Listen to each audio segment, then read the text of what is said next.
La différence entre une personne qui se laisse dominer par ses émotions et quelqu'un qui les contrôle se trouve dans un simple détail, la pause avant de réagir. La colère est impulsive. Elle nous pousse à agir sans réfléchir, à dire des paroles que nous regrettons ensuite, à prendre des décisions qui empirent seulement la situation. Mais quand tu apprends à faire une pause, tu gagnes le pouvoir de décider comment répondre. Quand quelque chose te contrarie, ne réagis pas immédiatement. Respire profondément. Compte jusqu'à 10 si nécessaire, mais surtout, observe l'émotion sans la laisser te contrôler. Demande-toi, est-ce que cela mérite vraiment ma colère? Que se passera-t-il si je réagis sans réfléchir?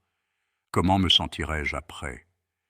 La plupart du temps, quand tu te donnes cette petite respiration, tu te rends compte que la situation n'est pas aussi grave qu'elle semblait dans le feu du moment.